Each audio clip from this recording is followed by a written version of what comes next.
absolutely imperative that you vet the people that are representing your organization. Like, that is my number one advice to any installer that is on the lower end of the spectrum with regard to funds available, margins, things of that nature. You've got to keep your ship tight, especially when you're either starting out or keeping it small. All right. Here Eddie we Fernandez go. coming in first, even though Joshua Resnick was the first one in the waiting room. What's up, Eddie? What up? Can you hear me? Yeah. Uh, Loud and clear. I Sound love good? that. I love that Joshua is coming in with his nickname, and he couldn't get in. There he is. He has his nickname says Diamond. Joshua Diamond Resnick. I love I it. want to hear that story. That's actually my middle name, believe it or So not. You this can is look up on CSLB and see for yourself. there he is. He's actually in the middle of the Oh. conversation.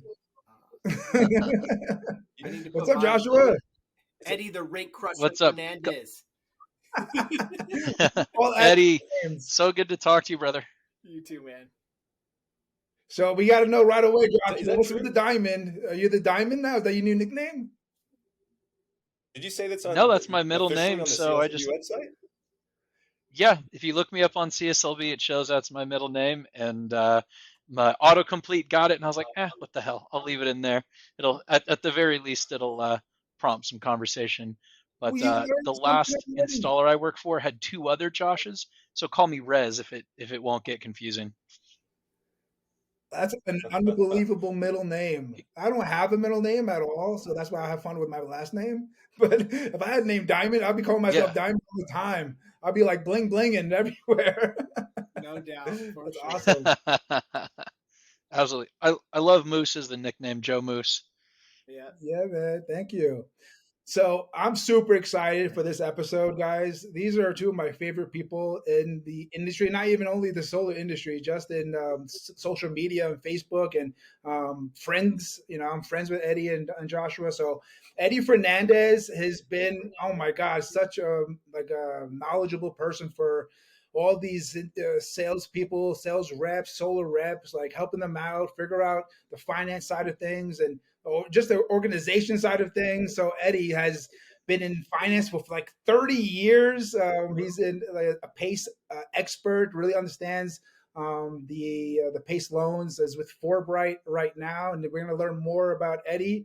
And then we got Joshua Resnick, who's with SunGage, who's actually started as a solar pro, got into the finance world, and now is with SunGage for the last like 5 or 6 years. I'm guessing. Is that about right, Josh? Yeah, 4.5 years coming up on 5, and yeah, solar total of 12 years. Wow, time flies. So we want to get started because we don't want to. We want to have a little fun. We want to get to know you guys in a segment where you call 5 words or less. So we just want to get to know you guys real quick. You could talk about yourselves. We'll try to keep it short, under 5 words. And then Joshua, I'll let you take away, bro. Good to meet you guys, by the way. I don't know if we've ever interacted online before or anything. Couple of Facebook comments here or there. Definitely know your name, but yeah, good to put a face to the screen name, and it's always fun to get to know people better this way. Absolutely. I wish I'm going to try to get my name on CSLB edited, by the way. Joshua the Closer or something. There you go. See if they'll go for that one. Bro, I'll tell them it's last name is already a nickname, bro. Like you were born with a nickname. You can't beat that. Yeah, I guess so. And Eddie, by the way, for someone who's been in finance for 30 years, my friend, you're looking okay. Yeah, no, I appreciate that, man. You're not looking that. I skipped an exercise for this, so yeah, yeah, we stay going 4 to 6 days a week. Love it. Which exercise did you skip today? Now I have to know. Yeah. Muay Thai kickboxing today. Woo! Oh man, that sounds fun. Mm-hmm. That makes us feel special that you'd give that up for us. Yeah, this is last minute for you guys. I really appreciate you jumping on last minute and canceling your Muay Thai. And I know Joshua is super busy too. So I want to say thank you for you guys for making some time for us. My pleasure. Yeah, totally happy to be here. I can't wait to add some value. Let's jump straight into it then. We got 5 words or less. I love today's topic. What we're going to be going over, the topics we've got written down here. So as Joe said, we got a little segment here, a little pre-planned segment that we love to do. Jump into it, called 5 words or less.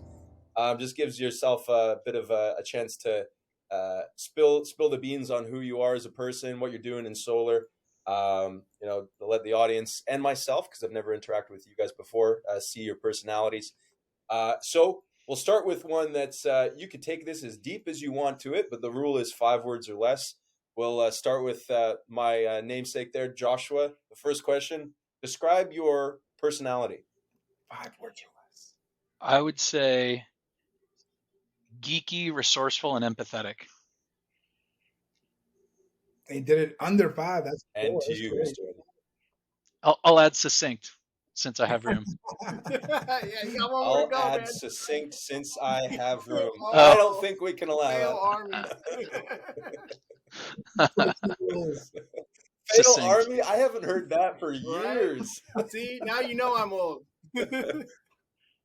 Hey, I'm right there with you. That's a very JPEG'd ancient internet meme.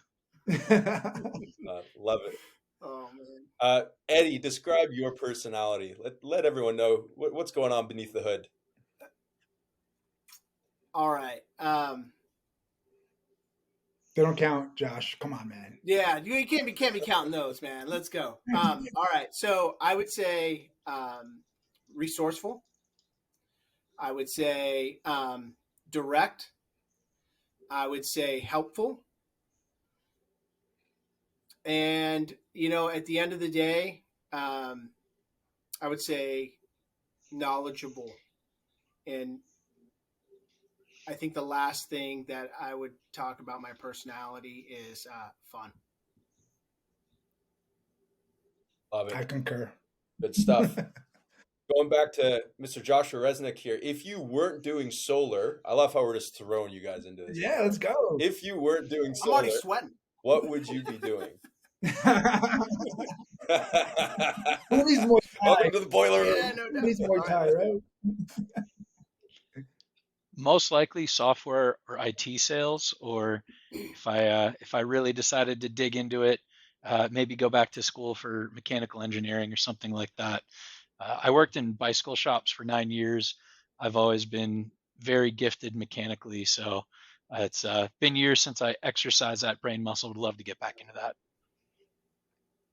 Let's get back to the software piece after this. I'd love to dive into that and how that integrates into solar right now. But good stuff. So, engineering, Eddie, if you weren't doing solar, other than curing the aging and sipping from the fountain of youth, what would you be doing? Wow. I'm an entrepreneur at heart, but I'm at the point where I don't want to own anything anymore. So definitely, I'd probably be a train conductor. All right. Train conductor. Okay. Out of left field. No, just messing with you guys. I'm an entrepreneur. No. In all seriousness. At the end of the day, a support role to another company is probably where I would be, somewhere in operations, helping people be more efficient. Right now, I'm in sales on the finance side. Beautiful. Love it. Third, going to Mr. Resnick here, and we have, who is your biggest solar/life influence? Besides us. Oh, that's a good. Yeah, obviously you guys. That's a good question.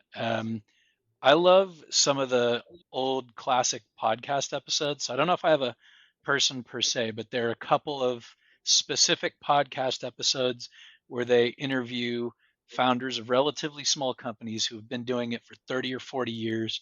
And I just love hearing about, the old days where every rep had a Suneye and a spreadsheet, and that was how you quoted solar. And you had to do a full site audit before you could give people a price. I just love hearing about the old days of solar, because as long as I've been in solar, there's a whole other level before me. So anyone who's really been there and lived through it, I just want to soak in all the old stories. Stuff. Same to you, Mr. Fernandez. Repeat the question, please. Who is your biggest solar/life influence? Solar specific. Could be. Yeah, well, life has been a lot of Zig Ziglar, but at the end of the day, in solar, the person that has really turned the corner for me was a gentleman named Jay Kess. He's provided a ton of knowledge on so many different levels of the industry. It can be operations, it could be sales, it can be technical pieces to the puzzle, and having sat across the table from him at lunch and at brunch so many times, it's a wealth of knowledge coming my way. So I certainly respect him. That is a popular answer on this show. Jay Kess. Certainly is. Well, Jay Kess and Joe Moose are the two most popular answers we've ever had asking that question. Yeah, for sure. On occasion. Yeah. Number 4. I promise we're going to get into some fun stuff, but this is just to shake the cobwebs off and let everyone know who you guys are, including myself. Number 4, going to Josh or Joshua. Either one's when people fine. ask me this, by the way. Yeah, for the sake of this thing, call me Rez. When I worked at a previous installer, there were 2 other Joshes there, so I just told everyone to call me Rez. Or J-Rez. You can't imagine J-Rez. What my name was in high school when I had 5 other Joshes. Everyone just says the last name. Oh, yeah. The King's life a good of a name. Josh. Yeah. All right. Here's one you can lean into a bit if you'd like. Why are you in solar? I kind of just fell in love with the industry. I was born and raised in Berkeley, worked in bicycle shops for 9 years, commuted by bicycle. It was very mechanical. I ended up selling cars for 3 years, right around when hybrids were coming out, and that conversation of you pay a little bit more, you get a little bit better gas mileage. And so then I got into Solar City at the end of 2008 because a couple of buddies were there. And I was only there 3 months before they had a little contraction, laid off a few people. I got caught in that. 2 years went by at a different job, and then I got back into solar, Sungevity, April 2011. But that 3 months in Solar City was enough to just get me obsessed with the industry. The fact that people can save money, the fact that they have an alternative to, the utilities, which for a lot of people are essentially a monopoly. I just really love the kind of independence of it, and the fact that you have your own power out on your roof. I just think that's cool as a geeky person who likes technology. And really what I love about it now are just the relationships and helping people do it, really. Yeah, I don't know. I've been in a position where I was offered a different job a few years ago outside of solar for a company that seemed pretty cool and a founder that seemed incredible who I would have loved to work for. I found myself explaining it's just not solar. And if you're not in solar, I feel like that's hard to get. So it's just its own passion, I guess. I love that. So Eddie, 500 words or less. Yeah, I am a man of many words for sure. My journey to solar was an interesting one. Of course, coming from a finance background, commercial and residential mortgage industry. When my mom was very sick and decided she was no longer going to seek treatment, she decided to have those one-on-ones with her children. And of course, during ours, the only thing that she said to me was, "I want you to find something that means something to you." And here we are. So a month after she passed, I sent out my resume to a company that was financing projects in the energy efficiency world, not just specifically solar, just anything that reduced the carbon footprint, saved water, and made properties more safe through seismic retrofit. And that's how I found that PACE world, which I live and breathe in today in the commercial side. So that's how I ended up here. Let's go back to back on this last question there to keep the ball rolling, Eddie. What's the goal? What's the ultimate solar career goal? Or does that have to be solar? Just the ultimate career goal? Yeah. So, my mantra has been since day one when I stepped into the financial services industry was number one, to always do the right thing. And number two is to be the best in the business, be the best at what you do. What part of the business that you can bring to the table, you got to be the best. And so, at the end of the day, I feel like after being here since 2017 in the energy efficiency world, my eyes have been opened that we need more people with that mantra. My goal at this point is to have as many people walk in the doors, whether it's commercial or residential, doesn't matter, that when they have those meetings with those customers, that book of business that they have, that they're building, that they're always doing the right thing, and that they're bringing the most efficient, correct information to the people that they're meeting with. So that's my goal in this business. Nice. What about yourself, Rez? I would say I love the industry. I love working with people and helping people succeed. I tend to really enjoy coaching, mentoring, training, supporting. I find I have a lot of fun helping small businesses succeed. And during the 2 years between Solar City and Sungevity, I worked for a small virtual receptionist service, and we had a lot of kind of solarpreneurs, a lot of small contractors, and did some BNI networking. So I really developed a fondness for small businesses. And so one of the things I love the most is just working with these small businesses, helping them out however I can.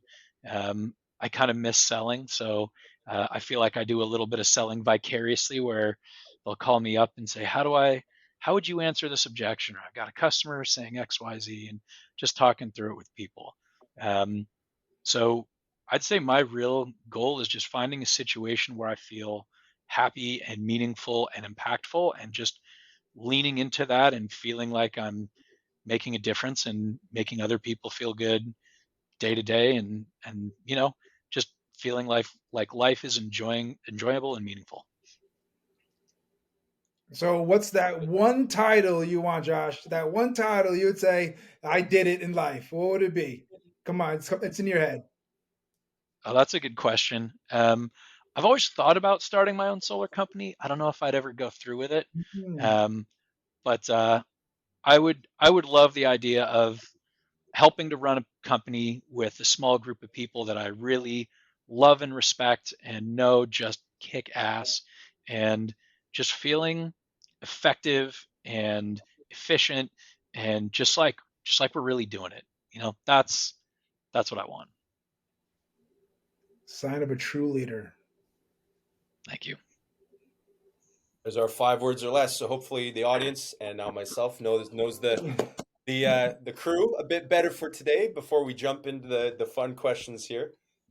Can I start off with this question? Joe, yeah, I got so many questions. Joe, you want to start things off? Because I'll just start asking. Yeah, because Josh is going to go like off on a rant of question after question. So I'm going to start off. But I actually wanted to learn about what you guys don't know. When we get into our jobs, we focus on what we do because that's where we're selling. But you also have to know your competitors' products, right? And I know Eddie really knows this stuff really well, so I want to kind of know from both you guys. So Eddie, you can go first. How well do you know like other products, and do you sell other products, and do you always go against it? Do you ever advise using other products besides Pace? And then Joshua, the opposite for you. Yeah, well, so I'm a proponent. What's best for the customer is what's best for the customer. Mm-hmm. Like on a daily basis, from the day I started, I had a great mentor in the financial world, and whether it was mortgages, now it's Pace. I represent Forbright Bank with the commercial Pace product nationwide. My conversations are very consistent with the message that when I am introduced to a property owner, it's quite simple. We're gonna present the options, and if this is for you, then you're gonna get the white glove service. I'm gonna walk you through from start to finish. If it's not for you, that's okay too. We can make some recommendations to get you to the right people that for other products if you're looking at other products too. I think that's the best way that we can service the communities we serve. And just to add to that, Eddie, like, do you know these products? Like, do you know, like, Sungage's financing options and Good Leaps and whatever other options, or prepaid and pay and these leases? And do you understand these other products, or do you just understand, like, try to focus on what you understand with your own product? So I focus on being an expert at what I do on a daily basis. I have lived in the residential world as well, the residential finance world, in the solar industry and the energy efficiency industry. It was imperative that I did know the products that I was going against and could point out, of course, to business partners, the great parts of that product and where the downfalls might be, as well as my own product that I was representing, what might be good or bad for a customer. So I have a good grip and understanding of leases, PPAs, prepaid PPAs, and then, of course, a deeper understanding of what those indices that those products are tied to, or what investment groups are backing those as well. And so, I feel like I'm at a point in my career to add a ton of value to people across the spectrum of the solar industry and the energy efficiency world. And it doesn't stop there. Josh alluded to it as well. And kind of the purpose driven statements that he made is, I think when you're in a finance role, where we shine is sometimes supporting those small businesses, larger businesses as well, the reps within those businesses, where we're coming in as the closer pretty much and helping those reps close those deals at the kitchen table. Is that for you too, Josh? You coming in as a closer with the finance side? But go ahead with your side of what you look at when you're helping. Obviously for you it's a little different because you're Sungage and you're focused on their products. But I'm sure people ask you, hey Josh, just what's really just the best thing for me? Like, how do you answer those kind of questions? Yeah, it very much agree with Eddie. I love getting on a call with the rep and the customer to kind of help talk through it, help answer questions, and talk up the installer. One of my favorite things that I used to say to customers all the time is that it's not a question of which is better per se, it's more a question of philosophy. So if you think about it in this way, then you go with that product. If you think about it in that way, go with that product. So at the end of the day, my role is to help you make sure you're making an informed decision, but the decision itself is up to you. And I've also been in situations where I've had to slow a customer down and say, listen, I understand that you like this product and you want to go for this product, but based on what you've told me about what you want, this product doesn't do that. This product does XYZ instead. And just that's the selling with integrity, is really making sure that the customer understands exactly what they're getting into, for better or for worse, because at the end of the day, you want a happy customer who's going to send referrals. And there are times where you may have to walk away from a customer either because you know that they're not going to be happy no matter what, or because you're just not confident that they really understand what it is they're trying to sign up for. And it comes back to that abundance mentality. When you've done this for enough years and done that enough times, you sort of develop I don't need this sale. What I need is to be able to go home and feel good about myself that I did right by that person. And it comes back to you tenfold in the long run. But over the years, I've sold leases on a few different papers. I've sold a bunch of different financing products. And so I feel pretty well rounded in most of what's out there, but I'll always be quick to caveat, this is what I remember from this product when I sold it 6 years ago. Odds are something's changed by now. So double check, do your own current due diligence. But here's what I remember. Here's how you can apply that. And ultimately, it's just a matter of being honest and direct with the homeowner so that they can evaluate and decide what they want to do. And I've had customers with $30 bills who were thrilled that they could go solar. And I've candidly said, yeah, like if you're looking at it strictly from an investment lens, the economics kind of suck.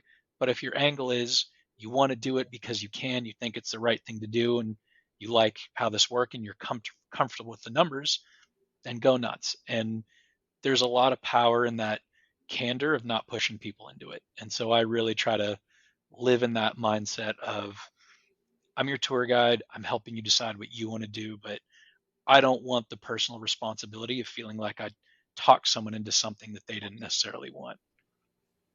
That makes 100% sense. 100% sense. So, Josh, I know you're ready to go, bro. Go ahead, man. Fire away. Well, Joe told me we had some finance nerds coming in today, and so one thing, I've said this before on the pod, I'm sure, one of the biggest things that separates the U.S. industry for me compared to all other industries, I've been involved in the Canadian, U.S., Canadian, Australian, and New Zealand markets, is the finance infrastructure. So in Australia, the majority of my experience, we had two finance providers, Bright and Hum, and they had 5-year terms. That was it. When I looked at the US and I saw 25-year terms, so this is before even the 30 years came in, I thought there's no way in hell that it could possibly be true. I for months I was messaging people while I was still in the East, like, is this true? Like, I'm doing the numbers wrong here. You're saying you can save people their monthly is $100, $200 less than their last power bill? Like, surely that's not the case. You don't have a 25-year term on solar, right? So I moved in to the US and found out it was true. And I believe because of that finance infrastructure and because that's there and because that's a standard, that's what's going to be probably the top, in my opinion, top 3 things that actually adds longevity to this industry, that it's not just going to be a blip up and down. We're not just going to see a boom for another year or two and it's gone. Like, the numbers just, they pencil out for quite a considerable length of time if we know that our equipment costs and general soft costs are going to decrease, and market and utility rates are going to increase. I don't see how it doesn't pencil out long term, right? But when then you create a culture of needing 30-year 0.49% terms to actually sell solar, and then we get hit with something we've got hit with the past 2 or 3 years. I still love this market is insane for me. Give me a 25-year and give me any dealer fee you want, any interest rate. Like, this is still amazing for me and for many others. But for others who see this happening and see dealer fees increase and the 30-year gets cut and who knows what's going to happen next, they start thinking the industry is going to go downhill. So what do you guys think is going to happen with financing? Interest rates going up, they're going down. How are dealer fees, in your opinion, going to be affected? Time ranges, because I can almost guarantee you when people watch this and they see finance, dealer fees, it's going to be the first question they have, right? What do you guys think? Open to. You don't have to be a finance expert. I can tell you it's going to go up. It's going higher, but I'll let them answer the question. Yeah. Josh, if you might my first response, sorry, go ahead, Eddie. Yeah. If you want to take the dealer fee piece, because I think that's more relevant to what you do. And then I'd like to speak maybe a little bit to the indices and kind of the trends and things of that nature in the background that affect all of those things that you'll talk about, because you live in the dealer fee world. We don't have dealer fees on the commercial side. So happy to kind of. So Eddie, hold on a second. You used the big word, and I want to make sure everybody understands who's watching, not me, but you said indices. What's indices? So everybody understands what that means. So those are the benchmark, the benchmark of like a treasury. Like there's a 10-year, 20-year, 30-year treasury. They don't sell the 30-year treasuries any longer, but I'll kind of delve into that a little bit more. But an indice is a benchmark investment that somebody can make. And invest in, banks can invest in, and that's how they utilize those forms of investment to create a financing market with a spread on it. We'll delve into that. Thank you. Okay. Just had to dumb it down for me a little bit. I appreciate it. Yeah, I was trying to find the right words for the podcast here, so my apologies as I kind of. No, you're good. To get it. Yeah, as far as dealer fees and rates, I mean, I kind of just watch the news and watch to see what the Fed is going to do, because they're really the ones controlling the interest rate hikes. And there's a whole rabbit hole that we could all go into, about inflation and supply chain and all that stuff. And so I don't pretend to be any kind of expert, but I consume a lot of podcasts just trying to follow along because I think it's fascinating. But I perceive financing to be an appliance. It's a means to an end. It's a way for the sales rep or the installer to win the deal. And when I started, I mean, the solar lease was the financing. It was a zero down with a 2.9 escalator. But when I started, we were selling 10-year leases, which is just, mind blowing to think about now. And it was 3 or 4 years before I even sold my first cash sale. And then, the financing came around a little bit later. So I kind of went sort of backwards from the trajectory of a lot of people these days. But it all just comes back to presenting multiple options and taking this from a you should go solar, yes or no, to do you like A or B? And then just a series of choices. And this is a really cheesy analogy, but I look at it like the eye doctor. They put that thing on your face and it's like, okay, one or two, A or B, A or B. And you just narrow down until you find the option that you want and then just kind of walk people through it. So it's really just about finding what works for the customer and helping them to understand that you understand what it is they're trying to accomplish and showing them something that fits. And there are times where homeowners are not perfectly rational, and what the math says is the best decision for them may not be what they're comfortable with. So people make decisions somewhat emotionally, not just on math, and so it's finding that balance. But yeah, that's kind of how I perceive it.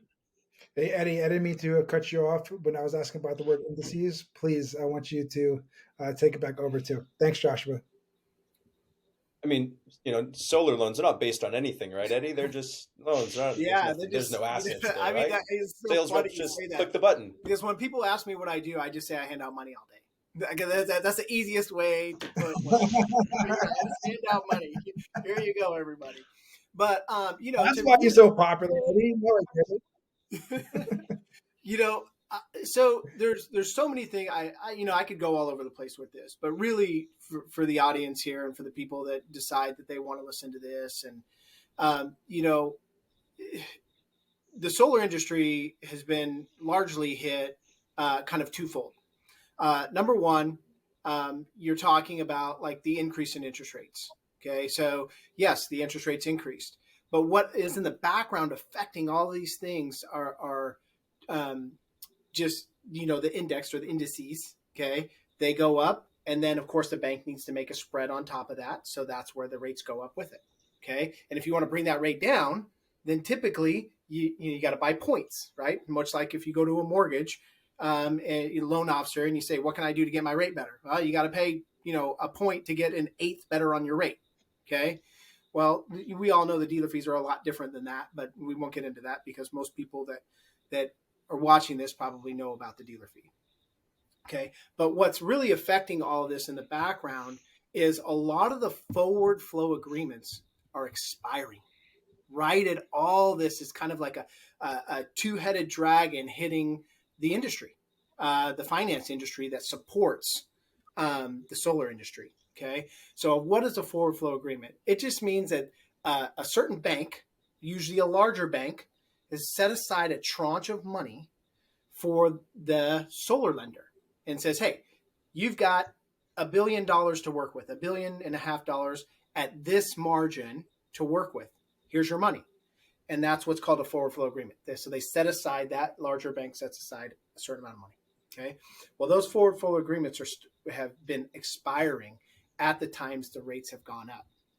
So what's happened is what they thought that they were going to make on that money, the margins have shrunk. And so therefore, there's a number of things that have happened, but I think that the most impactful pieces to all this is that the important piece of maintaining a lower rate has increased the dealer fee to a point to where it might make sense to look at other ways to structure deals for property owners. A lot of it has been let's not work with the dealer fee, let's work with the rate, and let's reinvest savings and pay down principal, things of that nature, to get you in a position to where you can save some interest on that money. Especially because most people don't usually keep that 30-year term that you alluded to 25 and 30-year terms, the lower payments that allow them to reinvest savings. That's how I position those long terms. It's not just about having a low payment over the long term. It's about owning your own power. So I don't want to get too long-winded here, so I'll kind of cut myself off here in just a second. And then we can kind of move on, or if you have any follow-up questions, I'm certainly happy to answer them.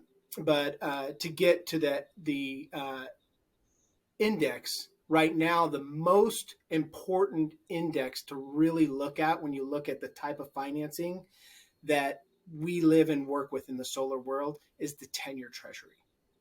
So when the yield goes up, rates go up with it. When the yield comes down, rates come down with it.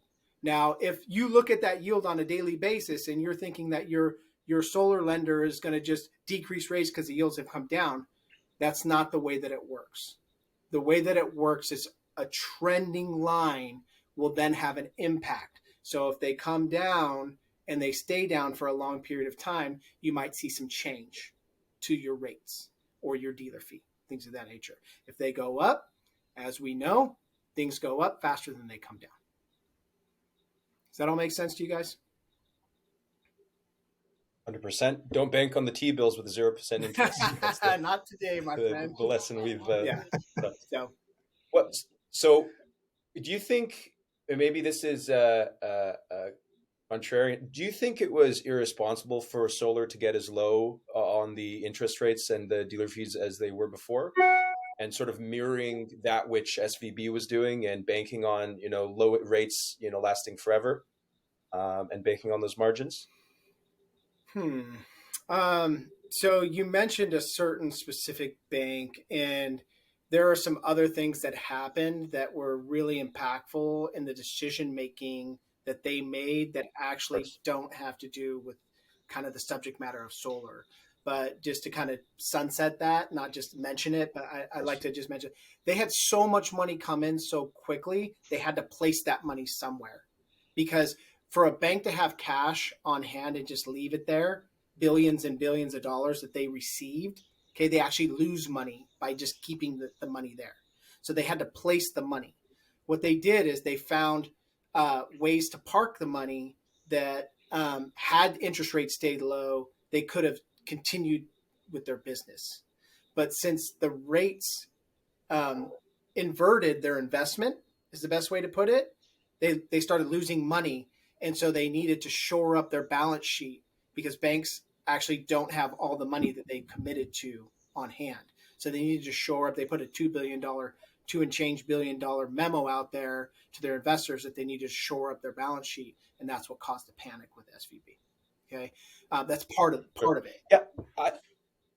I guess the question I'm really asking is what the average sales rep would ask, right? It's like, let's say someone came in a year and a half ago when we had a 30-year 0.99%, right? And now they see a 25-year loan, and they say, well, loans are out. I need to start looking at PPAs or leases. Or unfortunately, some people might say, oh, the industry's going down for some ridiculous reason. Do you think that as a sales rep, having sold many deals myself, I want a 50-year term. I want a 100-year term. I want to get, the monthly as low as possible. But then eventually it just gets, one, irresponsible, and two, also potentially detrimental to our customer as well. Do you think we're ever going to see that 0% interest realm or close to 0% interest realm exist in solar again? Or are we going to bounce back a bit? And if so, to what extent? And what would need to happen in, we don't have to get too deep on it though, but what would need to happen in the back end for us to start seeing a bounce back of decreased dealer fees? And I also want to move to leasing and PPA and additional stuff. What would need to happen for us everybody to wants to know? How do we get dealer fees lower? Yeah, there's a lot. There's a lot to unpack there. I'll let Josh kind of chime in here on the front end of that line of questioning. And then I can kind of bring it home for you guys. Yeah, I mean, I think at its core, the finance companies are service providers, and the products they come up with are really driven by the market demand. And so I'm competing, for every loan, just like the other lenders are on every deal. And so we just want to have something that attracts our customers, who are the sales reps and the installers. So it's really driven by market demand and trying to compete in the same space as your neighboring companies. And so that's really kind of why these products are invented. And then as far as, I mean, we all hope rates will come down eventually. And this is why I consume all these podcasts, just to try to follow it and understand it. But yeah, based on the news articles I've read, it seems like we're expecting it to kind of start stabilizing eventually. But obviously, I don't have, a crystal ball, or I would be independently wealthy in the stock market. But that's really what it comes down to, is if our customer base wants these products, we'll try to find a way to make it work. And my primary concern is just always helping the installer win the deal, whether it's with me or without me. And I actually have a lot of installers that are very heavy cash sales, so it's always interesting to hear when they tell me what they're seeing in their market when their customers are starting to pivot either slightly away from cash and towards finance, or vice versa, whatever reason. So in some ways, I've seen a little bit of an uptick in desire for financing, with the market being slightly more unpredictable. Some customers are a little bit more inclined to keep their cash. And when rates are insanely low, that can also inspire people to keep their cash. So it just all depends on the individual's decision processes. But yeah, I'm watching the Fed meeting schedule every month to see when is the next meeting and what do all the talking heads think they're going to do. Keep us up to date, Josh. Appreciate you. Thank you. Yeah, Josh, I have a lot of respect. Eddie, can I set you up for an alley-oop here? What was that? So I'm going to try to set you up for an alley-oop. When things go wrong with a certain product, when things go wrong with a certain way of doing things, all of a sudden there is room for innovation. There's room for movement. There's room for growth. That's where I love to exist. I love to exist in the chaos and find a new way to do things. What could that look like? Or what maybe does that already look like, but people don't know about right now in the solar space in terms of financing their solar? Yeah, it's the right question to ask. I mean, opportunity and chaos is the biggest thing that drives entrepreneurship, and the finance world is not immune to people trying to find new ways to reinvent the wheel, so to speak. The wheel works perfectly, as is. We still have finance products. Most of the banks that you have worked with on a daily basis still exist. They're still writing deals, but that also bleeds into the entrepreneurial spirit, where people are going to try and in a myriad of ways create new products. You mentioned earlier, longer terms to keep the payments low. I honestly think that would be a mistake. They tried to do that in the mortgage industry, and it fell on its face, in my opinion. It really wasn't a great product. It wasn't a fix to the market. The great thing about what we do for a living is provide the products that are in demand, like Josh, kind of right on Josh's coattails here, is although we can't get to the 0% right now, the one thing we can bank on is that there is ebbs and flows in the market, and the finance world will have at some point a reprieve and have a lower interest rate market arena where the products will come back to a certain point. Hopefully some of the banks that lost money may no longer exist. Those people end up somewhere where they can utilize that experience to help another bank get it right the next time. And so, you also alluded to kind of, there has been in my opinion, there's been a lot of rhetoric about, the run to the lease. Finance is no longer the best because of the rates. I would fundamentally disagree with that, not just because I finance, but because I know about those products as well. Most of those products have an escalator in there. There's a built-in profit margin specifically for that product, where that investor is reaping not only benefits of all the current market depreciation and incentives, but they're also hitting putting themselves in between the meter provider and the property owner. And I'm not sure that I have 100%. How do I say this diplomatically? I have a moral compass that probably doesn't allow me to live in that world on a daily basis. The great thing about the financing world is when you reinvest savings and drop down principal, I think that's where the difference is in the market. And I think that's why the mainstay of financing projects will stay over the long haul in the traditional finance manners, whether it be, what product like Josh represents, myself, but really having the ability to put your property owner in control of how much interest they pay over a term, and as well the opportunity to own their own system, which is actually attached to their real property. And you mentioned, Joe, you can stop. I'll just keep going here because I'm about to jump into software now and how it integrates into finance. And this is where I really get excited. You mentioned that buzzword, traditional finance, right? For sales, or at least for me back in the day, when I heard the word traditional finance, I started, we're doing finance applications on pen and paper and phone calls to the office. That's how I started in solar. The platform-based finance did not exist. When it first started, we're like, nah, we didn't even like it because we like good old pen and paper and calling into the office, right? You always use it almost as like a sales tool back in the day.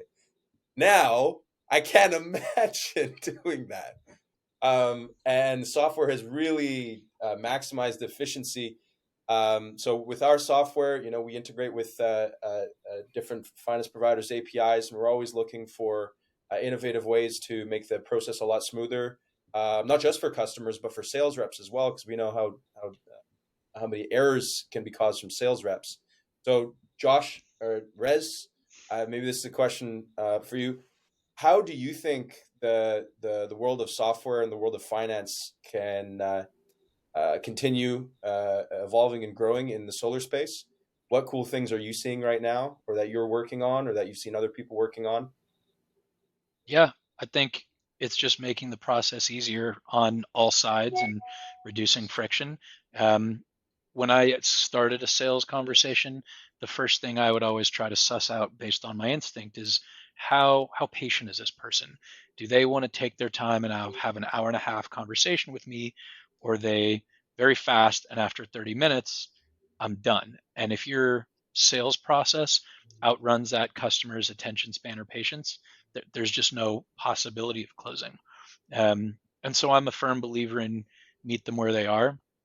I remember this must have been 2007 or something, walking into an Apple store, and when you decide to check out, they brought a little wireless, cash register thing over to you.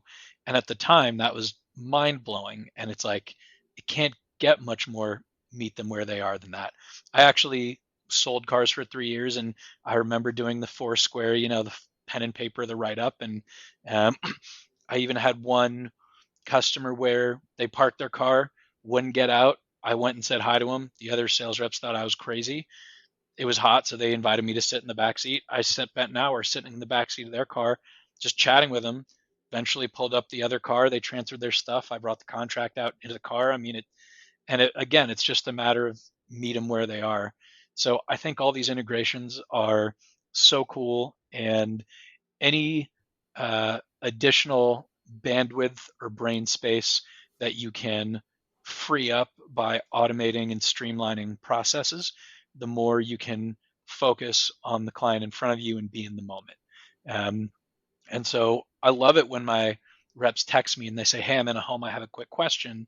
And being able to do that when you're sitting at the kitchen table with a homeowner staring at you keeps you in the moment. So I really like seeing all these integrations, making it easier, making it cleaner, making it more accurate, and just getting you back to focusing on the person you're with.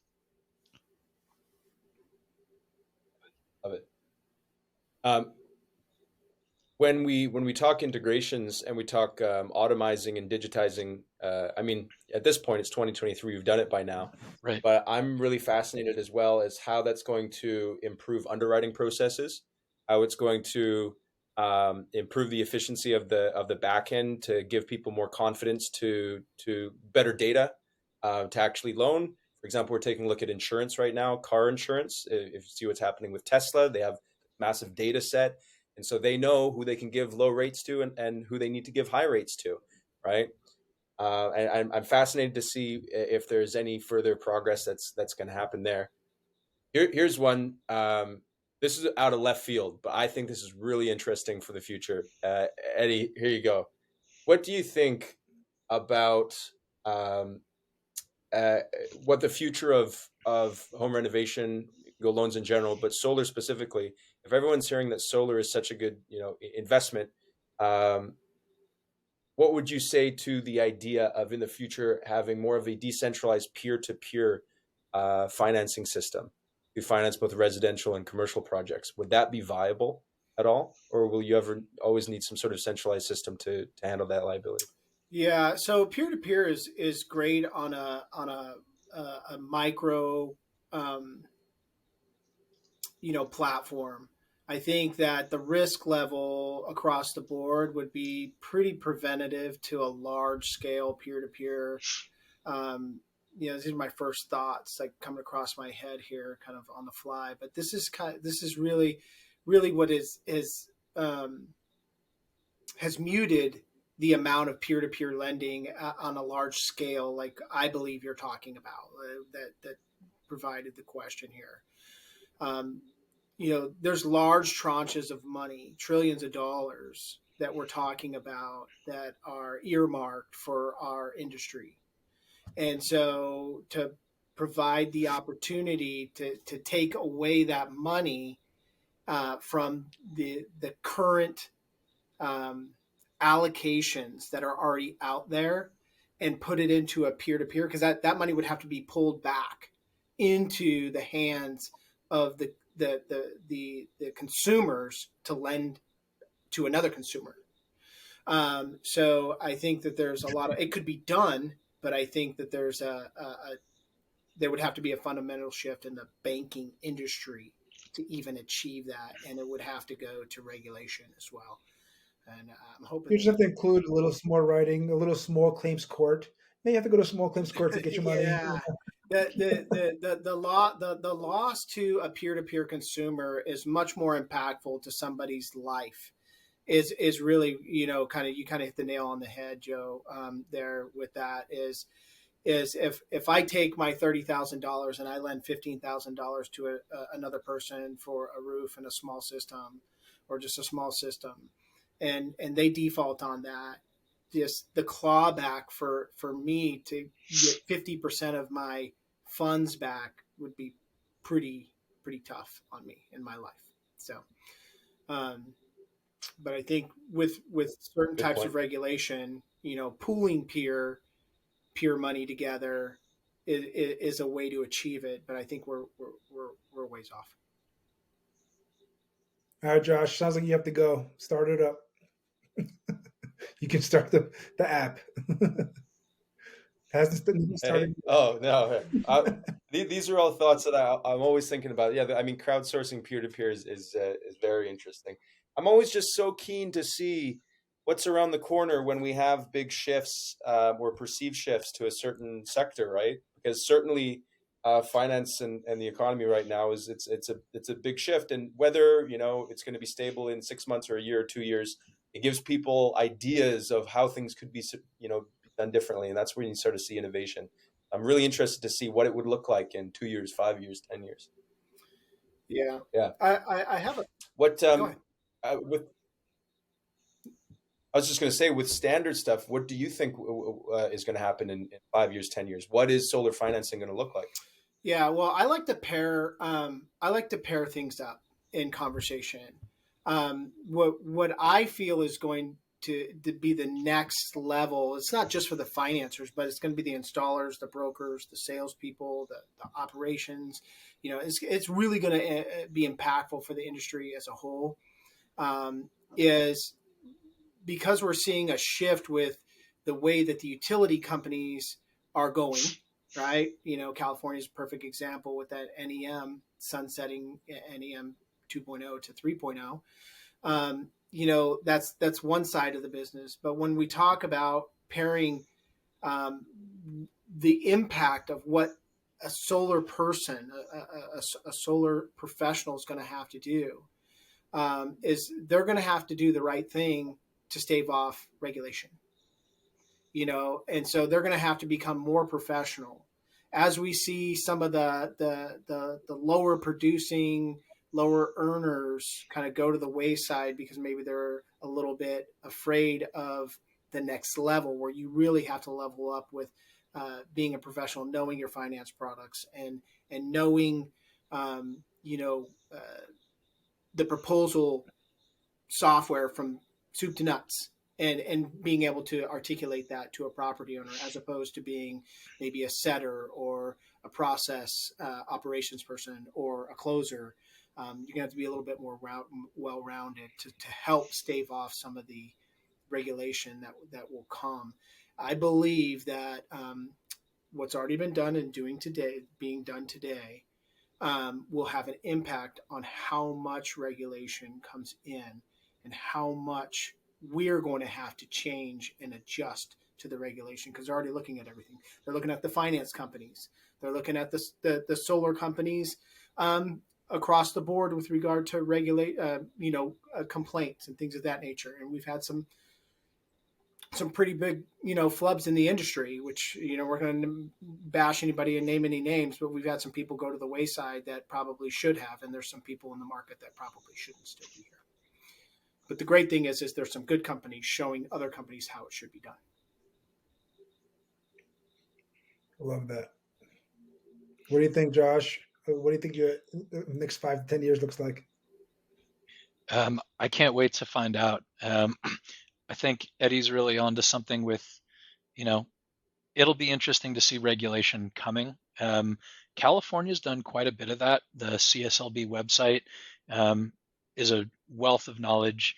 They've even got an example installation contract which I've linked to people in other states as well, just because it's a very simple, easy, digestible example of here's how to write an installation contract. They've got the California Solar Consumer Protection Guide, which is 20 something pages, which you can really sell to and use to your advantage. I remember doing welcome calls years ago, and I'd prep the customer by saying, listen, this welcome call exists as a consumer protection. If I've done my job correctly, this whole call will just be a checklist of everything I already told you, and you'll feel almost annoyed at, why are you telling me this, Josh? I already told me this. That's the point. And so we'd sail right through the welcome calls, and I've known for years that clean deals make you money. So yeah, regulation is interesting, and as rates and fees and prices climb, we're going to have to shave costs in other ways. So Solar App Plus, for example, really excited to see that starting to catch on. Solar automated permitting process. We should all look it up. We should all follow it, post about it, just get it out there. And one of the most interesting parts of the pandemic for me was, I remember talking to some of my installers and saying, hey, how are things going in your AHJ? And hearing the response, oh man, this online permitting process is making everything take forever. And me saying, tell me about that. That seems a little counterintuitive. Wouldn't online permitting be instant? And they'd say, well, this is a small town. I used to go to the office. I used to meet with the same person that I've met with, every week for 10 years. And we go through the plans, and I get my permit stamped in person, and we're out of there. But now that we're all moving to the computers, this person's not comfortable with computers. They're not used to the online software, and it's stopping everything up. So change is good. Change can bring about efficiencies, but there's also a learning curve. But some amount of standardization will really help shave costs in other places.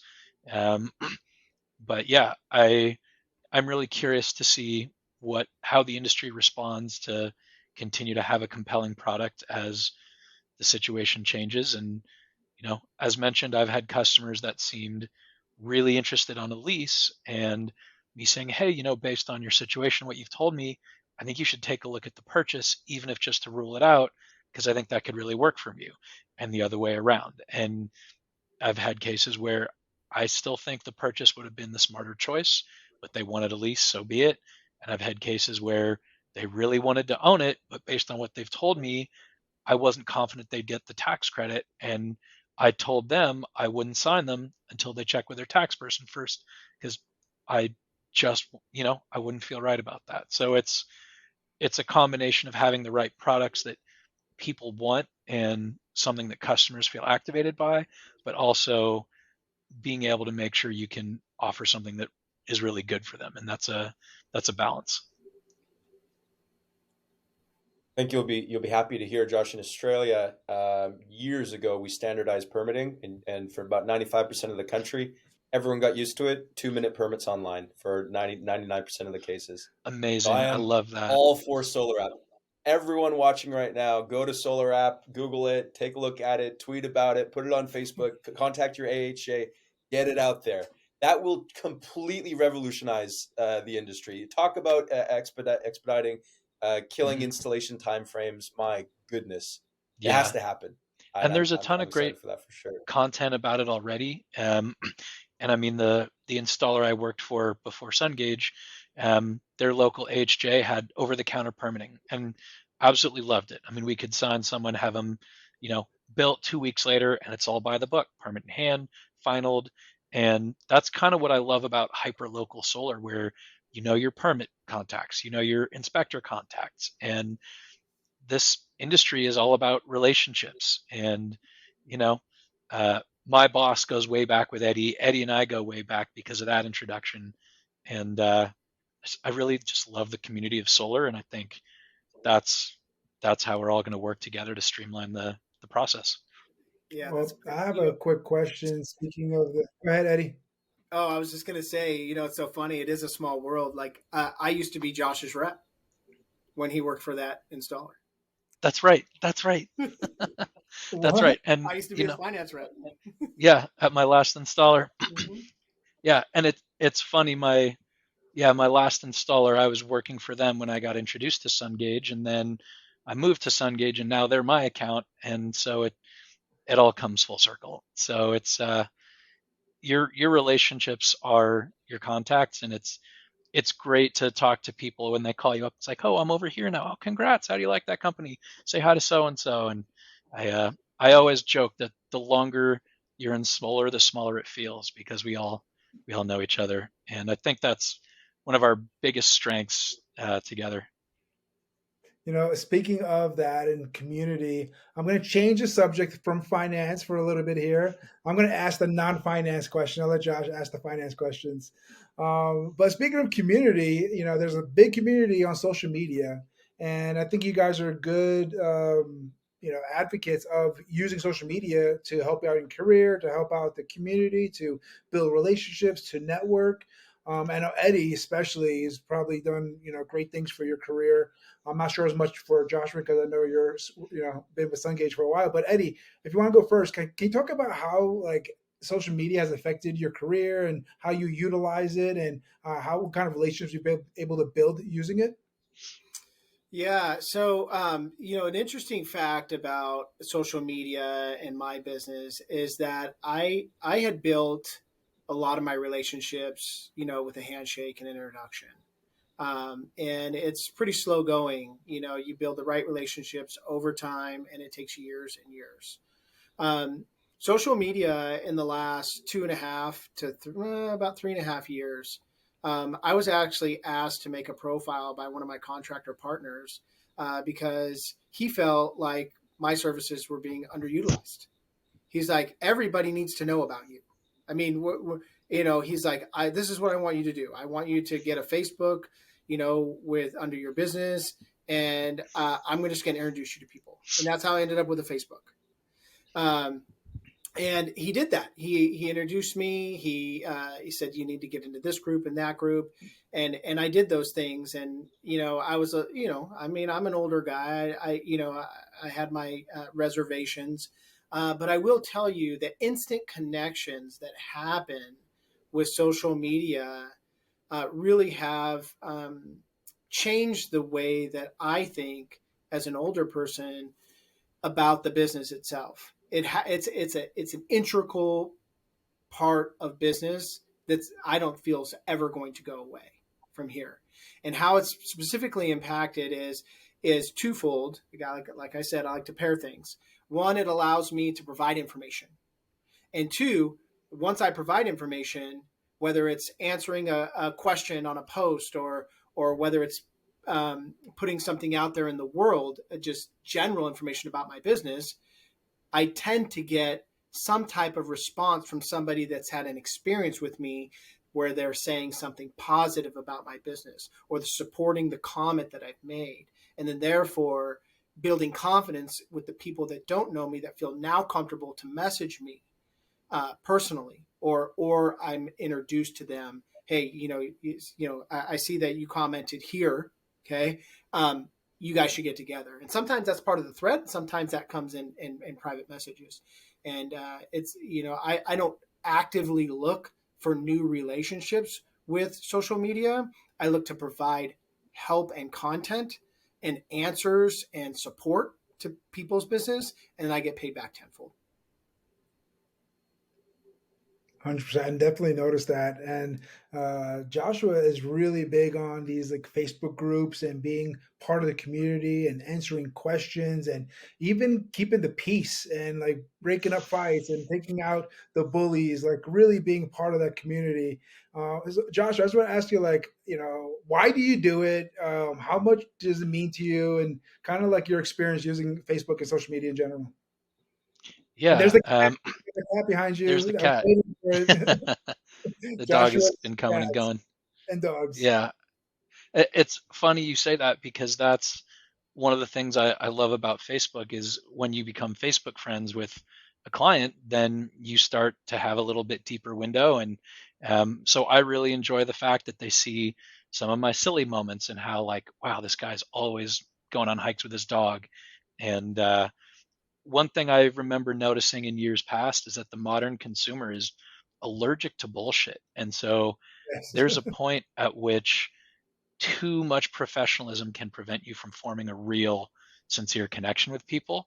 And so just being myself. And I found these groups on accident and, I enjoy helping people, and I'd see someone answering a question. It's like, oh, I can answer that. So I do. And now I think it's a lot of vicarious selling since I don't sell directly anymore. I enjoy, working on my talk tracks and helping people out. But it's brought me a fair amount of business, and I always try to approach it of, I just want to, add value into the world. And that's the environment I want to create. I want to create a very selfless environment because that's the environment I want to be in.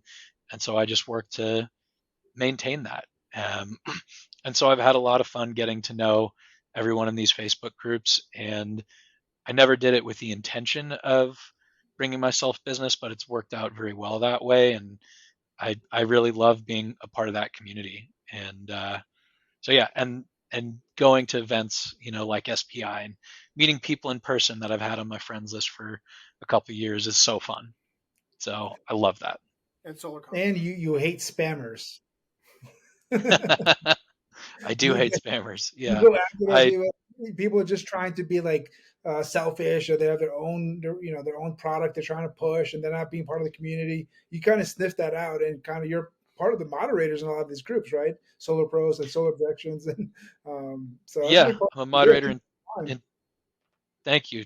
Yeah, in two of those groups, and I think about referral business as farming, not mining. So you invest and then eventually you get back, not just extracting. And so, but yeah, I want to create a very positive, nurturing environment because that's where I feel most comfortable, most effective, and most productive. And that's, what's the expression? Be the change you want to see in the world. So I just try to put that out there. And there are times where I falter and have to remind myself. But I always try to take a step back and think, okay, intentionally, how do I want to be? Who do I want to be? And try to make that choice. And I don't always succeed, but that's the goal. I love that. Josh, you want to get back to the finance questions? Looks like you're itching. The only other thing I was gonna bring up from before was regulation. It's an interesting topic. And with everyone pouring into the market now in the U.S., unfortunately, I certainly don't believe we've even got close to the peak of sales reps not doing the right thing. I don't even think we're close. I think the next 5 years is the boom, and because there's a big wave coming in, there's going to be a lot of nasty stuff happening. What I've seen with regulation is pretty interesting. So two stories. One is in Australia. There's regulation, but they were never able to regulate sales reps. They regulated installers, and then they regulated incentives and funding. So the EPC would need to have some sort of sticker on their name and pay a fee in order to get access to some sort of incentive program or rebate program. So they would control the money for the regulation. If the EPC was putting through sketchy deals, they'd cut that money off real quick. That worked pretty damn well. The issue with regulating salespeople is they always find a way around it. So Exhibit A, HIS licenses. Talking about the CSLB. So we launched our platform earlier in the year, and we decided that we would have a manual HIS review process before ever allowing people to submit, even book appointments into the system for California jobs. And what we found was, and I could probably assume this is happening, I'm not kidding, 95% of people that were trying to sell in California or submit HIS licenses were fake. All their licenses were fake. So wow. I don't think it's going to be possible to regulate sales guys, but maybe I'm wrong. I love you guys' thoughts on it, just from that one experience alone and previously. But how do you guys think would be the best way to regulate an industry to make sure jobs are clean, customers are getting taken care of, and the right people are selling and the right people are installed? Wow. I think the perfect is the enemy of the good. Oh, sorry. Go ahead, Eddie. No, I want you. I want to hear your thoughts for sure. But I definitely want. Hey, Joshua, that was a good start. Keep going. Thank you. Yeah. Yeah. I think we do the best we can given the information we have at the time, and there's some degree of warmer, colder trial and error. I do. I'm always looking on CSLB. I mean, I look up the license of any, or other state websites of any installer I might partner with. And sometimes I look up sales rep HISs just to see which other installers they're connected to. And so I think that's a good first step. I think training is huge. I think on the other side of NEM 3, there's going to be sort of a rough adjustment as people learn how to model, how to sell, making things accurate. And so that'll be a challenge we'll all have to rise to. And I think part of it is, I think a lot about company culture. I love working for companies where I feel supported. And I think it's up to us, the leaders of the industry, to create that industry culture of we do it the right way. And that's just how it works. Yeah, I think it's important to remember that nothing's going to be 100%. And I think the ideas you mentioned, King, are great places to start. I'd have to really sit down and think about what regulations I would suggest if it were up to me. But I don't have any issue with, welcome calls or like the California Solar Consumer Protection Guide. I really do feel that if I've done my job, or back when I was selling, if I've done my job correctly and gone over all this with the customer, it'll all be review for them. So I don't think it'll get in my way if I'm making a conscious effort to get in front of it, which I generally try to do as part of the process anyway. I don't know. A lot of reps, all they care about is getting their commissions in their bank account. What a great segue for me. I don't think Josh is the person that would be regulated out. That's the issue. Yeah. That's going to be the end of the other end of the spectrum, right? That's my hope. Yeah, so I'll speak to the other side, the dark side. I've seen it with my own eyes. I've seen and had to call out and had to have these really tough conversations in a professional manner with somebody who is completely unprofessional in this industry. To your point, King, it is something that is almost unregulatable. So my advice would be this. Okay.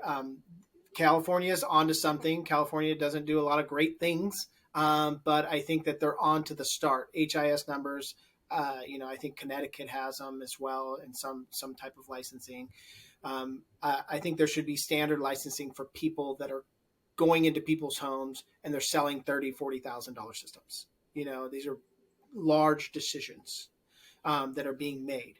And so I think there's a start there. But when we talk about installers, if you're on the smaller spectrum of an installer, it is absolutely imperative that you vet the people that are representing your organization. Like, that is my number one advice to any installer that is on the lower end of the spectrum with regard to funds available, margins, things of that nature.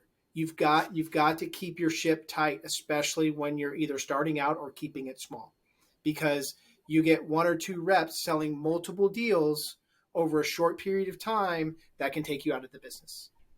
On the other side, it's interesting with regard to the larger organizations. I've seen, we've seen larger organizations get taken down as well over a short period of time, meaning relative to their business, a year or two, with some unscrupulous people underneath their umbrella. So it can happen on a large scale, but the ultra large, it's the cost of doing business.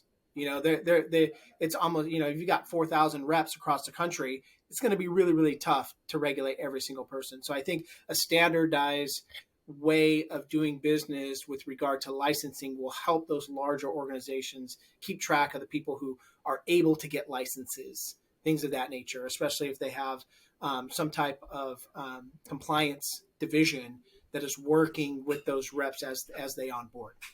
And then the last thing I'll say with regard to this is, if you are the person that thinks that this business can make you rich and that's all you care about, it's true. You can use people, you can use installers, but that lifespan of your career will be very short once the regulation starts to come in. So to your point, King, the next 5 years will really be taking this industry from what I would consider now is still in its infancy to a legitimate worldwide business that is coming to the United States on a larger scale, because I feel that other countries have adopted solar largely more than us. But now we have the opportunity to mature the market and have the adoption of what we do for a living, which is, of course, how people become energy independent.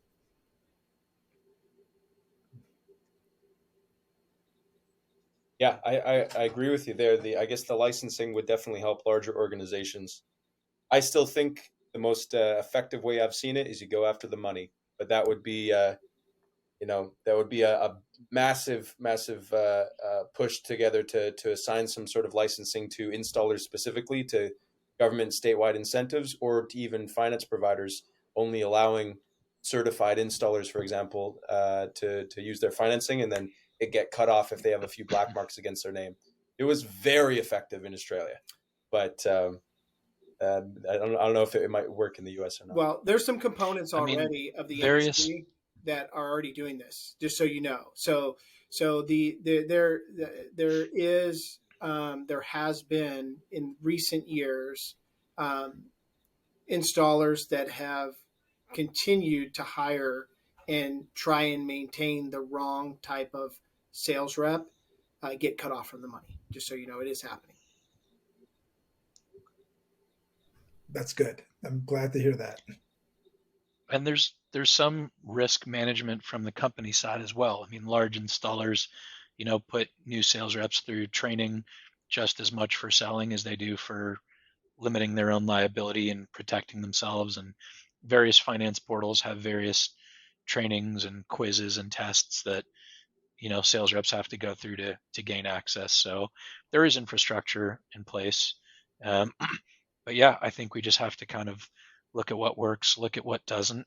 And at the same time, we don't want regulation to be constrictive. And that's back to the point about Solar App, is that the more within reason, the more uniform and streamlined it can be, the more profitable and accessible it can be. So there's that balance where you don't want it to be a barrier, but you want it to be a guideline, and you still need to allow room for innovation and differentiation. So it's definitely a balancing act. I love that there's still so much room for improvement on the permitting. It's so crazy to me how much room for growth this industry has. We're amazing that Solar App is not yet put into play. Imagine when that's standard. I don't know how long it's going to take. But let's say a year, right? Let's go a year. Let's say nationwide. Please. It's active in some places. Yeah, I don't know where, but it's active in some places. But it's just such a cool concept. Sorry, go ahead. Several spots around California, I believe in Arizona, if I'm not mistaken, and then scattered through other places. But again, for those of you who don't know what Solar App is, check it out. That's the future of the industry for sure. Yeah. Nice one. Well, I'm out of finance and regulation questions, Joe. My technical, boring questions are all squeezed out. That was great. I think a lot of people getting a lot of value out of that. I wanted to ask one more question that's not finance, and then we want to do a little segment. Do you guys have a few more minutes, or you guys have to run out of here? Yeah, no, let's go. We're here for the industry. All right, let's do it, baby. So my last question before we get to the fun segment we have next is that both you guys I look at as super organized, like on schedule, prepared and knowledgeable, and you know your products, and you're that people to get that information. What are some advice, some tips to the audience watching? How do you get to that place where you're organized and you can give the right information to people, your product, and how do you get to that level? Eddie, if you want to answer that question, because I know that you're great at helping train this. Yeah, at the end of the day, you have to have a plan about your business. And it's so cliche, it's so basic to be good at something that people overthink it and they end up doing 20 different things. You need to do 5 things really well every single day, 7 things well every single day. And that's my advice to anybody, whether you're, a high level, high producing person that wants a little bit more time with their family, or whether you're stepping into a new business, whether it be this business or any other for that matter, and you're trying to learn, do 5 to 7 things really well every single day and repeat it and repeat it and repeat it. And it's so basic that at the end of every single day, if you can say, I got most of everything that I wanted done, then you've been successful. You will not complete every single task every single day, and you shouldn't beat yourself up over that. You should continue to strive to be better. Really, there's not a ton to being good other than knowing your business and following through. Love that. W. Josh. J. Rez. I agree wholeheartedly. I was going to say, for me, it starts with knowing myself and ruthless prioritizing. So I love digging into my own self-awareness. Like, what can I learn about myself? What's a little epiphany? And for New Year's resolution type things, I look for what's a tiny adjustment I can make that might have a farther reaching impact. And so this year, my resolution was so simple. It was no cell phone before I get out of bed, because I know myself. And if I wake up, I grab my phone just for 5 minutes, an hour can go by and the morning's gone. But if I don't touch the phone until I'm already out of bed, now I'm doing my morning, stretches and planks or what have you, and the day's on a whole different trajectory. So that really helps. I think the other part of knowing yourself is I try to be a combination of brutally self-honest, but also compassionate. So there's a difference between saying, okay, this is the truth about myself, but I'm going to really talk down to myself. They don't go together inherently. So it's like, what am I good at? What am I not great at? What am I efficient at? What works for me? What doesn't? And just zeroing in. And you can start really small with one or two tiny tactical things, and that can really help. So for me, I just know that I like having everything written down. Otherwise, I'll forget because squirrel. And so I've got a couple of favorite little truism quotes which really help me. One is, simple does not mean easy. So changes like my no cell phone before I get out of my bed. Super simple, maybe not as easy as it could be. And so, pulling those two apart helps me think about challenges in a different way. Another quote came from a speech and debate textbook of all places, which is something along the lines of, our weaknesses are rarely the opposite of our strengths. More often, they're the excesses.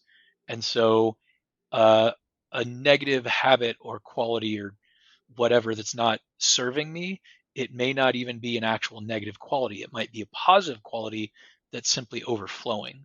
And so maybe I'm really tenacious at following up with people, and that's a good thing. If I follow up too long with a customer that's no longer worth following up with, now it's overflowed into a bad thing. And so I try to look at that with other people too, is if they're doing something that's not working or hitting me the wrong way, then I'll try to ask myself, what positive trait or characteristic of this person is just overflowing right now? So that's really where I try to exist, is self-awareness, self-compassion, and that what tiny little tactical thing can I do that'll make a difference, and start with just one and then build on that. And for as effective and organized as I might seem, I'm constantly criticizing myself for time that I'm wasting on, researching some tangent of why my Surface Pro dock has the second monitor flicker when I'm booted up into Ubuntu. Like I don't need to be researching that. And then, I think you've been researching that, Josh. That was too specific. Yeah, it's not like I was researching that today or anything. So, but yeah, simple does not mean easy. I love that. And just really quick, just talk about how you can help people. What people do you want to help? This audience specifically. Like, do you want to help reps? Do you want to help companies sign up? Do you want to help, train? Like, who are you trying to help in the industry? That's a great question. I would say whoever thinks they can benefit from something that I may know or have experience with, and then I pride myself on being a connector. So for commercial financing, for PACE financing, I mean, Eddie's, I can't count how many times I've tagged in Eddie and things like that. So I really enjoy making those connections. But yeah, obviously solar financing, I love cheesy little talk tracks for residential sales. And this is how nerdy I am. If I find myself posting a Facebook comment where say this to the customer, ask these questions, sometimes I'll read it, reread it, edit it 8 times. I'll be like, wow, that's a really good template. And I'll copy, paste it, and save it to my Google Keep. And so then when it comes up again in 3 months, I'll just copy, paste, boom.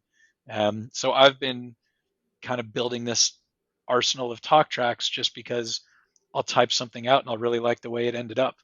So yeah, if you've seen or heard me say something that seems like it might be beneficial, reach out and I'll help if I can. If I can't, I'll tell you what I can do, apologize, and then try to connect you to someone who can. I do the same exact thing, Josh. Eddie, same exact question. Who are you trying to help? Who should reach out? Is it just commercial? Is it just commercial finance? Is it just PACE? Who else should be reaching out to you? Yeah, everything Josh said, everything Rez said, and all this as well. So I live and breathe, the commercial PACE product. I would consider myself an expert at it. If it can be done under the PACE world, we're going to get it done. Like at the end of the day, that's really where I want to help people. I want to help people understand what we do. There's so many misnomers about what the asset class is. And so there's that hill to climb with a lot of people. But at the end of the day, when I look at the industry as a whole, I just want to, at this moment in time, I'm trying to help the companies, the reps, whether it's residential or commercial, anybody connected to our industry. understand that we have the opportunity to do the right thing so that we don't get over-regulated. We don't end up in a market where we're over-regulated and trying to claw back regulation, and we're not out there serving the communities that we live and work in. And so right now, if I, business-wise, how I do that is everybody I come in contact with, whether it's a residential rep that has a commercial lead where they most likely need financing, but they may not, I help them develop that project. I'm certainly able to help them get with an installer that can do a commercial proposal, work with them, figure out, the right person to speak with that organization to make sure that it's a right fit fundamentally with,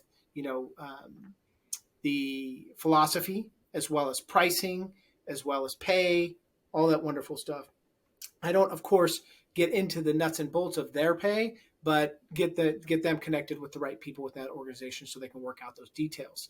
And then, of course, get them with the property owner, okay, and a potential finance option, and then answer any other questions that they may have, that property owner, to help them understand that there's options for finance, but there's also a great opportunity to work with not only the person that's introducing us, but the organization that I personally feel comfortable with, that they're now potentially going to have as the install partner.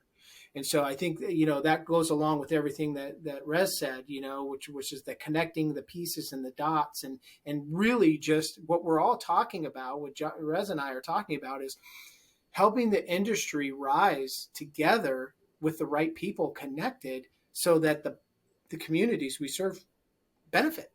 What we do for a living already saves money. What we do for a living already helps in so many different ways. The rest is just getting it right, helping everybody come together to get it right for the communities we serve. And Eddie is being humble. Eddie is known to come in and help close deals for solar reps who don't really know how to close deals, and I'll help them close the deal, because the financing at the end sometimes is the way you close the deal. And Eddie comes in and helps solar reps finalize their deals. So, that's an amazing thing that you don't really talk much about, Eddie. Yeah, well, I always say, because everyone contact Eddie. Everyone, he'll close your deals for you. I'm telling you, the guy is amazing. I appreciate that, guys. It means the world to me to have you call that out. It's what we strive for as people, right? To be recognized, and but at the end of the day, this is that tenfold I was talking about. Just that one comment, that's tenfold for me. One person I helped, if I can get a compliment like that, that feeds my soul to go help another person. And so I'll just finish by saying this is my experience. If I wasn't utilizing my experience to help reps close deals so they could support their family, then what am I doing? What am I doing with all that I've learned over all of these years? Even though I was in the mortgage world, we're doing, commercial and residential mortgages. I was also helping developers take down land and get entitlements and, build their spec homes. And there's a myriad of things that my past has to offer this particular industry. So I wouldn't be doing anybody any favors if I just held it to myself. And J. Rez, anything you want to add before we get to the next segment? Just that I totally agree. I mean, it feels good to apply what and be able to use it in a positive way. And as you were speaking, Eddie, I think I realized that the connection for me is the self-improvement kick. I mean, it's the same drive at work. I love helping companies and people, exceed where they are, where they're at now.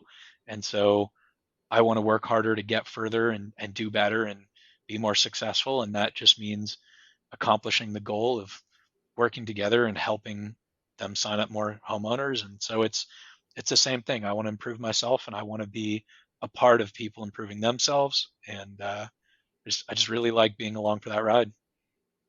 All right. Speaking of a ride, that's a perfect segue to our next segment. So hopefully you guys enjoy the ride here. This is something where we try to put you guys head to head in a competition, a little trivia competition. And Joshua, I see your hand going to Google. Take it up, put your hand in the air. Just stretching. Just stretching. This is a little segment we call Solar Trivia and History. Joshua, take it away, baby. All right, so gotten into the deep combos. Now we're going to get into some of these are good, some of them are silly. Today's theme, the Solar Trivia, is about a little history. It's about a little technical stuff. Sort of a mix of everything. Some of them are ridiculous, but some of them we should all know. So just to make sure we know, these guys are not solar experts. There are financing experts, and that's why we're doing it. So that's the point of going for the trivia of things you not normally might not know. So some of them are ridiculous. I went through this quiz myself. I'm not going to tell you. Rez is going to kick my butt on this. I already know. We'll find out. I'm so curious. This one I found is pretty damn random. So we'll see how we do. Let's go. But we've had some crazy results with these trivia quizzes. All right, let's finish off with some positive, some fun here. So Joe's keeping score. Yeah, I've got 5 questions each. We'll go back and forth. Joe's going to keep score. We sort of make our rules up as we go with these things, so we're going to see how we do. It's like Calvin Ball. We'll go back and forth by the end of the competition. I'll start with Rez on this one, but there will be a winner at this, so be prepared for that. There's going to be a blue ribbon, and then there's going to be a participation. I don't want no participation. We'll just leave me out. You either win or you go home. That's it. That's how I was growing up. All right, let's see what we got. Trophy. This is also multiple choice, so it's a bit easier. But so, for example, this one's a bit ridiculous, but we're going to start out with a bit of a ridiculous one, and we'll see if we can shoot for the stars. Rez, I'm going to give you 4 multiple choice options here. The question is, how much solar energy reaches the Earth's surface at any given moment? Option 1, 173 terawatts.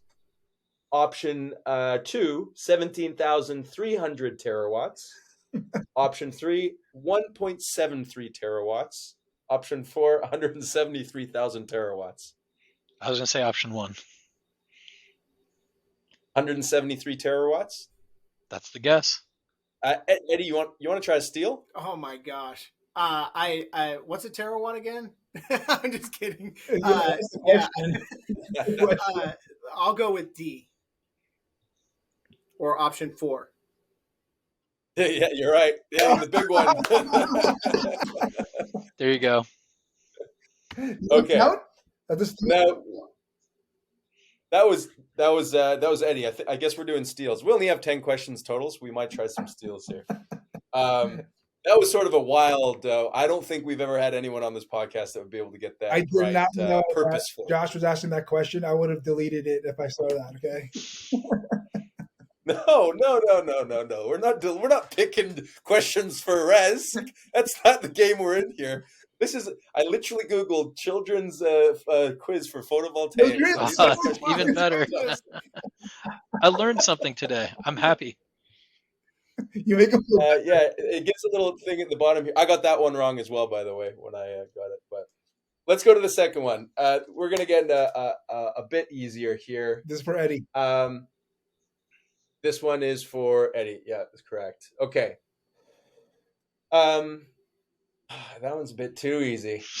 What does the word photovoltaic mean? Sun-powered, light cells, light-electricity, or solar-energy? I'm going to have to go with D.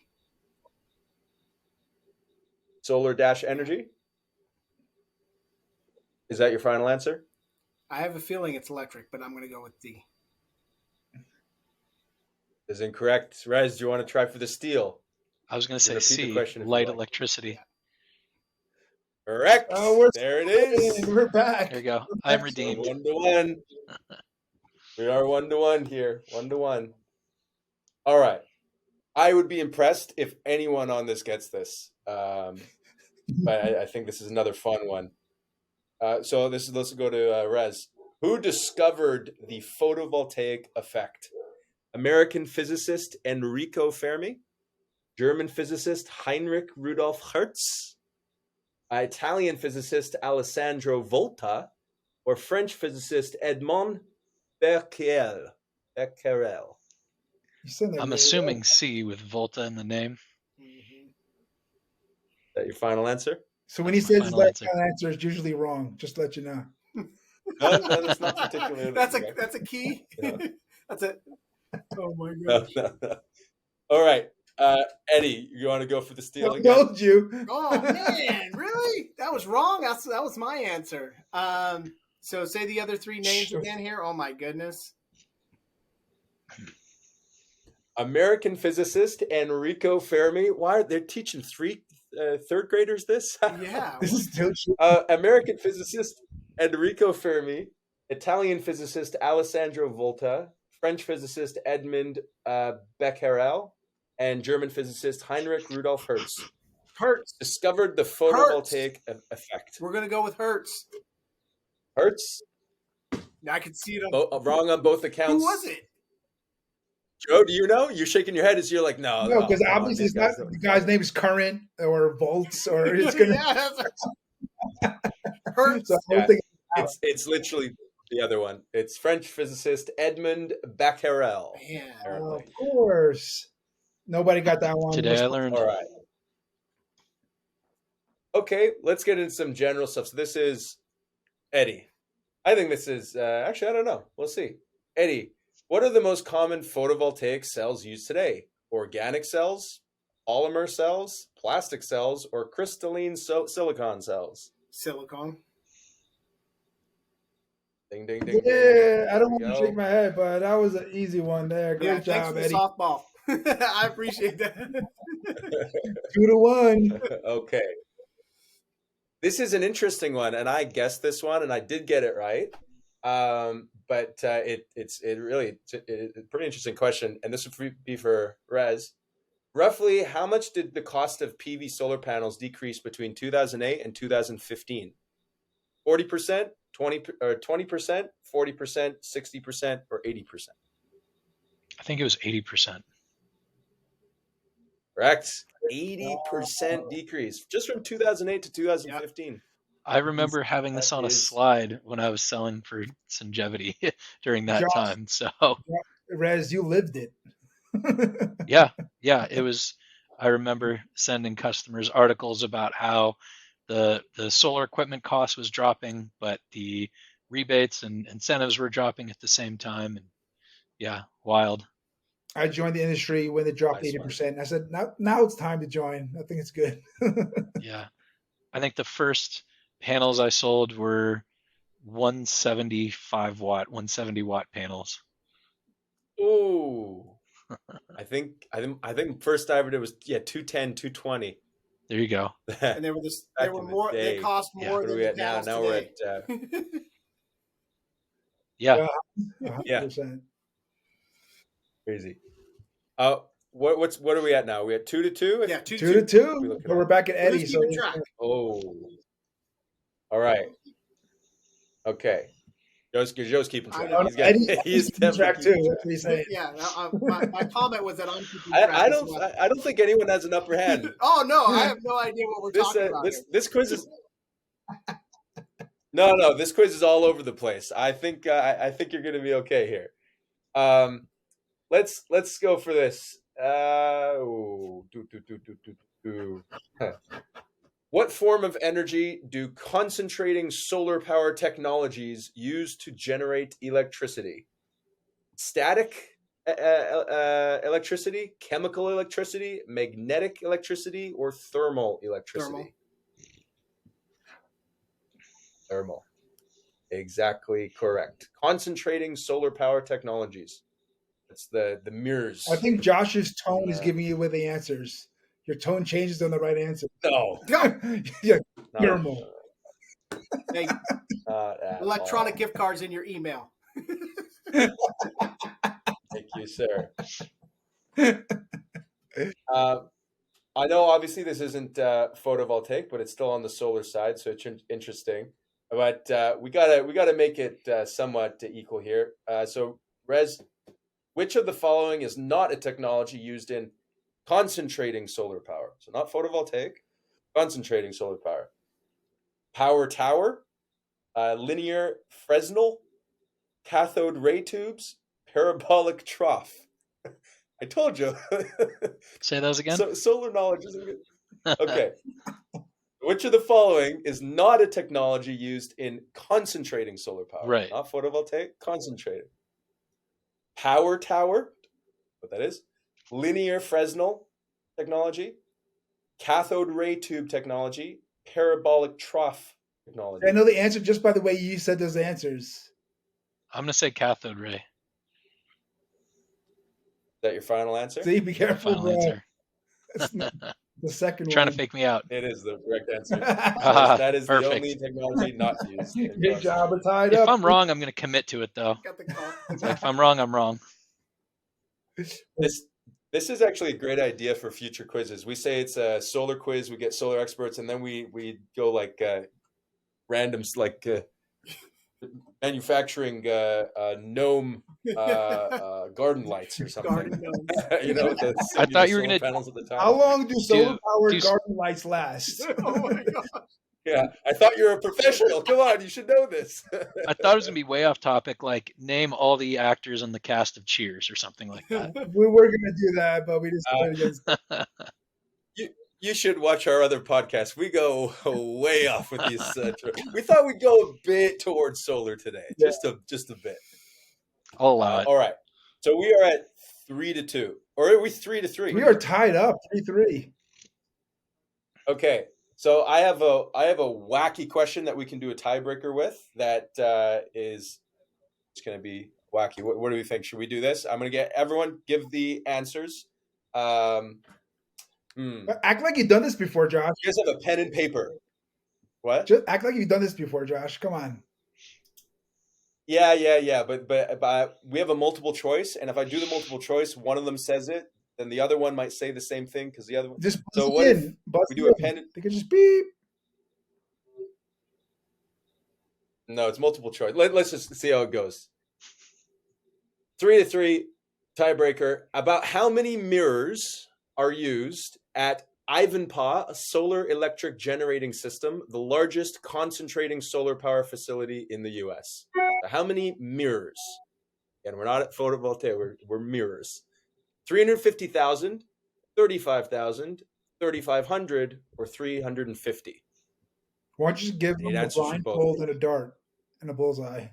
That's not 350,000. That's 35,000. 3,500 and 350. We have 350,000, 350, 3,500, and 35,000 are our options here. How many mirrors in the largest concentrating solar power facility in the US? Okay, what's yours? Well, I think Josh can see the screen there. So. Can you see it? I can see. Okay, I see it. Now he can see it as well, Hey, though. Josh, So that's sort of- Yeah, I was gonna do the same guess. I promise. I don't know. I told you, Joe. Told you, buzzing in would have solved that, though. Well, the answer is correct. So now we have to go to another question here. So we are still tied up. We're tied at We're on 4-4 now. We're at a marathon here. Last one. Here we go. Oh. Tiebreaker. Who's the champion? We got it. Yep. Are we, Let's see what we got. Okay. This could be. are we gonna do a buzz? Yeah, actually, Are we buzzing them in, or what are we doing? let's do a buzz. I will accept answers. Is that we've all been in solar for quite a while now. This could be very, very specific. There's no way everyone. Okay, I'll just read the question. We'll see what happens. The first one to answer within, let's say, 3% wins. Of all new generating capacity added to the U.S. electrical grid in 2015, what percentage was solar? 3%. Okay, what was your answer? J-Rez had an answer. Now he's being quiet. I don't know. Oh, I said 3%, but now I'm second guessing myself. So You're say the retracting question your one more time. answer. Of all new generating capacity added to the U.S. electrical grid in 2015, what percentage was solar? 2015. Oh, That's a good question. Yeah, You said it has to that's be a small 3%? number. Added. Oh, a percentage of added generation, not Existing, yeah. Yeah. I'd say 8%. All right, J-Rez, that'd be you. Whoever's closest I'm gonna wins. stick. Let's go closest without going over. Okay, then I'm gonna say 0.1%. Wow. Actually, apparently 29.4%. Guys, you're way off. You should have said Wow, 9. that's Well, so amazing. because it's his I might have been number, thinking US but only. Josh or Rez was actually correct in the amount that it's come to as a whole, but you're talking about the new generation of solar. So that's what threw the question off. Good question though. But that makes you the champion. Solar accounts. Yes, that is it is the champion.